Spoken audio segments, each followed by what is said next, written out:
A rehabilitación desta casa consistorial está máis preto de ser unha realidade. O Concello de Pontevedra presentou hoxe o anteproxecto para a reforma deste edificio, unha actuación moi esperada na cidade. A principal modificación que se levará a cabo ten que ver co acceso. A intención do goberno local é recuperar a entrada orixinal pola Rúa Lóndiga. Unha das cuestións que manexamos para este proxecto é a dignificación da fachada da Lóndiga e por iso que esa vai a ser a porta básica ou acceso funcional que vai estar habilitado diariamente. Xa coa pandemia o fixemos así porque permitía diversificar os fluxos de entrada e a partir de agora será a entrada que utilizaremos habitualmente para dirixirnos ás oficinas técnicas e os demais usos do edificio a gas para que les grandes eventos que utilizaremos a porta da praza do Concello. Unha vez habilitada esta entrada, crearás un vestíbulo que dará acceso a un elevador situado no lado esquerdo.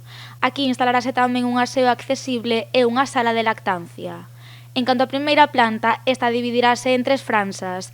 A primeira do Salón de Plenos, que ocupará toda a fachada da Praza de España. Sería inicialmente un salón de plenos, pero tamén preparado, e aí sí que imos a facer un esforzo co mobiliario, cos espazos de almacenamento e con todas as ferramentas que poidamos para que esta sala sexa realmente versátil, funcional e que nela se poidan albergar pois grandes actos ou actos importantes da propia vida social da cidade, non?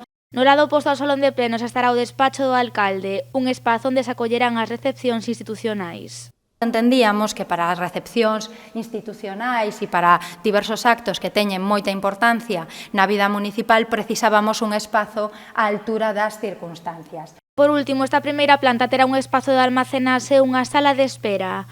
Unha vez se leva a cabo esta actuación, soamente quedaría por reformar o semisoto. O orzamento do proxecto ascende a 570.000 euros e a intención do Concello que se poida contratar este mesmo ano.